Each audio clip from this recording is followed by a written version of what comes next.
là, maintenant, je vais vous montrer deux nouveautés de Lightroom. Alors là, on est dans Lightroom classique. Il y a une nouveauté qui, moi, va beaucoup m'aider. Pour moi, c'est du pain béni. Et une autre nouveauté, je suis sûr qu'elle est très bien, mais pour moi, elle n'a pas vraiment un grand intérêt. Mais donc, je passerai la main à Guillaume, qui lui aura peut-être plus une idée sur la question, puisqu'il y a déjà la même chose sur Capture One depuis très longtemps. La première nouveauté, c'est la possibilité de créer des bokeh là où il n'y en a pas forcément, ou là, il peut y en avoir un peu. Donc là, vous voyez, j'ai pris 4 images. Pourquoi? Parce que ces 4 images, vous allez voir qu'il y a des images qui fonctionnent, mais je cherche toujours, je me dis, les démos où ça marche tout le temps, c'est louche. Hein, comme on dit toujours, ouais. C'est pas vrai, ça n'existe pas. Donc je vais vous montrer que ça n'existe pas, ça ne marche pas tout le temps. Donc voilà, c'est pour ça que j'ai plusieurs images. Alors je prends cette image-là, parce que cette image-là, c'est du vécu, hein, tout bêtement. Voilà. Voilà, vous voyez qu'il y a déjà un petit bokeh, mais le bokeh, pour moi, il est un petit peu trop... pas assez, quoi. Alors, si je viens dans mon développement ici, vous voyez, dans la partie ici floue de l'objectif, il y a marqué « Accès anticipé ». C'est vraiment pour vous dire que actuellement, ça n'est fondamentalement pas une nouveauté qui serait véritablement pérenne. Bon, alors je ne sais pas pourquoi ils ont mis accès anticipé, il doit y avoir des raisons, mais en réalité, moi je trouve que ça marche plutôt bien, donc voilà. Donc voilà, vous voyez, je viens faire apparaître ça, ça je vais l'enlever, voilà, comme ça on verra plus de choses, voilà, on verra bien un peu ça. Je vais appliquer, voilà, il faut cliquer dessus, et il va y avoir une analyse qui va être faite. Et l'analyse, en fait, ce qui va se passer, c'est qu'il est censé faire comme d'hab. En fait, il va détourer le personnage et vous montrer un petit peu qu'est-ce qu'il y aura. Et là où c'est vachement bien, parce que c'est ça que je trouve super, c'est visualiser la profondeur. Et vous voyez, en faisant ça, il va vous montrer avec des couleurs qu'est-ce qui est net, qu'est-ce qui est flou, d'après lui. Et là, vous voyez, c'est quand même vachement bien, parce qu'il vous dit, voilà... En plus, il est beau, le masque. Ouais, il est super beau. Et vous voyez qu'on va le voir qu'ici, on va pouvoir le corriger. Et là, vous voyez que le côté, on va dire, violet, c'est vraiment... Et vous voyez qu'ici, on voit l'échelle. Et là, il vous dit, voilà, vous avez la tolérance actuelle. Alors, je vais le remettre en mode normal. Vous avez la tolérance actuelle et vous voyez que vous avez un niveau de flou plus ou moins important. Je vais mettre le niveau de flou à fond pour que vous voyez bien.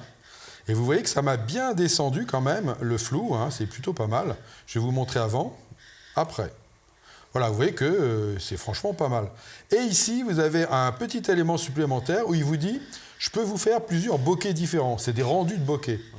Alors là, c'est à vous de voir. Vous voyez, vous allez avoir des rendus un petit peu différents. Voilà, donc bon, oui, il y a des trucs qui se... Voilà. On a une vieille optique Sumita. Il y a des dédoublements, ouais, j'imagine. Ouais. Nikon. Bon, moi, j'aime bien la première, mais bon, libre à vous de voir un petit peu. Et là, vous voyez que ça, je pourrais très bien aller lui dire, si je veux avoir plus de netteté derrière, il suffit que je bouge cette partie-là, et vous voyez, je vais faire apparaître la tolérance, plus ou moins, vous voyez, hop, je la fais apparaître et désapparaître. Donc ça, je trouve que c'est vraiment très très bien fait, parce que je trouve ça très intuitif. Donc ça, c'est une bonne idée. Après, en dessous, vous allez avoir des petites choses qui sont intéressantes, et notamment ici. Regardez, ce que je vais faire, c'est que je vais venir ici, et je vais vous montrer, voilà, vous voyez, le masque ici, j'aurais bien aimé qu'il soit vraiment flou là aussi, même si ça ne se voit pas, puisqu'en fait, c'est le fond qui est derrière. Mais là, vous voyez qu'on n'est pas vraiment violet. Et bien ici, je vais pouvoir aller lui dire, vous voyez, alors je ne sais pas qu'est-ce que le traducteur français pensait quand il a mis cône, mais je ne vois pas cône ce que ça veut dire, moi. Flou, je vois, moi j'aurais mis net et flou, mais pourquoi cône? Je ne sais pas. Le cône de projection. Cône, bon, oui, mais ça parle ça, cône? Ouais, enfin, c'est cône lumineux, quoi. Moi, ça ne me parle pas du tout. Hein. Moi, je ne sais pas, quand tu mets flou, moi j'aurais mis net, mais bon, ok. Enfin, vous savez, cône, c'est net, quoi, voilà. Et donc, ce qui va être super intéressant ici, c'est que vous voyez, vous avez masquage automatique qui peut être coché. Je vais aller cliquer sur flou ici. Et vous voyez, j'ai mon masquage automatique qui est coché. Je vais avoir une taille plus ou moins grande. Alors, je vais peut-être augmenter un petit peu ma taille comme ça. Et vous voyez, je vais pouvoir venir passer ici. Et vous voyez, qu'est-ce qui va se passer? Vous voyez, quand je vais travailler, comme il y a un masquage automatique, il va faire attention. Tant que ma croix reste à l'intérieur, il ne va pas baver. Et vous voyez, regardez, je vais me faire... Voilà, regardez, il m'a fait un magnifique masque. Et ici, vous voyez, je pourrais faire l'inverse, je pourrais me mettre sur net et venir lui dire que j'aimerais bien éventuellement qu'il me rajoute un petit peu ici. Voilà. Bon, ça, c'est vraiment du détail, hein, mais vous voyez qu'on va vraiment pouvoir le faire. Voilà, c'est cool quand même. Voilà. Donc, vous voyez que, voilà, je vais enlever le vérifier ici. Voilà. Vous voyez que, regardez, voilà, j'ai vraiment le flou complet. Voilà. Alors, je vais redescendre. Pourquoi il ne veut pas me le redescendre là? Alors, je vais redescendre par là. Hein. Non, il ne veut pas. Là, je suis bloqué, là. Pourquoi je suis bloqué? Ah, voilà. Ok, et là, vous voyez que, bah, avant, après. Donc, vous voyez, moi, je trouve que ça fait vraiment bien le boulot, quoi. Pas de problème. Alors, encore une fois, si vous voulez garder la véracité de la photo, bah, évidemment pas. Parce que l'objectif que j'avais pour ça, il ne permettait pas de faire ce bokeh-là. Moi, je m'en fous totalement. Moi, ce que je veux, c'est avoir un flou derrière. Je veux pas qu'on voit vraiment le fond, donc ça ne m'intéresse pas. Donc, je trouve ça super.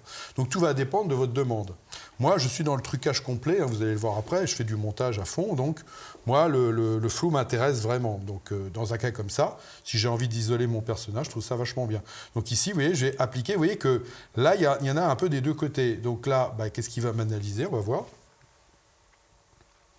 Voilà, donc il m'a analysé. Qu'est-ce qu'il m'a dit là?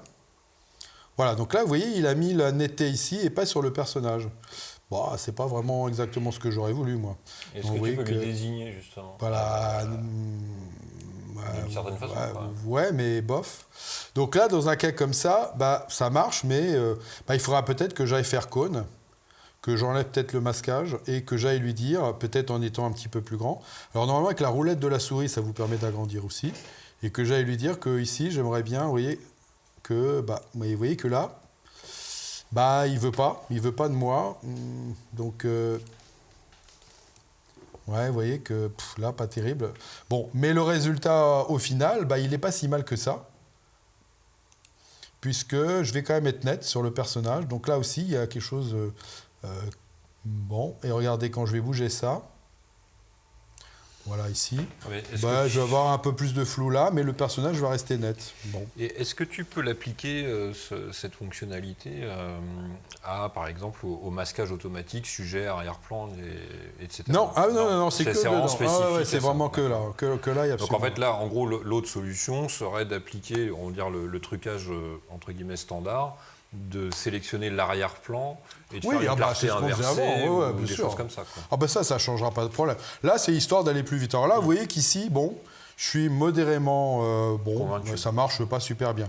Par contre, vous avez des choses comme ça où là, vous allez voir, c'est assez pas mal du tout. Parce que là, vous voyez, le problème là, c'est que bah, il ne faut pas qu'on voit la vue. Donc bah, là, je lui ai demandé qu'il m'analyse tout ça. Voilà. Et regardez qu'est-ce qu'il m'a fait. Bah, il m'a fait un truc qui n'est pas dégueu, parce que vous voyez, il m'a mis du jaune sur le personnage, il m'a mis du jaune devant. Donc bah, là, vous voyez, je vais le mettre à fond exprès pour que vous voyez bien. Et vous voyez que j'obtiens un... Alors là, c'est peut-être un peu... Ouais, là, c'est exagéré. Mais oui, mais c'est pour que vous voyez bien où sont les plages. Et là, regardez ce que je peux faire. Bah, je peux lui dire de prendre encore un peu plus de flou, et de lui dire, et puis tu vas me flouter cette partie-là, et puis éventuellement, tu pourras aller me flouter cette partie-là. Voilà, hop, voilà, je fais tout ça. Et puis après, bah, libre à moi de revenir, il n'y a pas de problème, parce que là, je l'ai fait à fond pour qu'on voit bien, mais après, je peux lui mettre juste ce qu'il faut, un petit peu vers les 50, et vous voyez que mon personnage est complètement net, et mon fond est quand même assez flou. Voilà, donc vous voyez, avec le petit dégradé, qui est plutôt agréable. Donc là, même chose, regardez, si je visualise, vous voyez que là, en peignant, j'ai mis du violet jusque là, donc c'est plutôt pas mal. Et là, après, bah, vous voyez...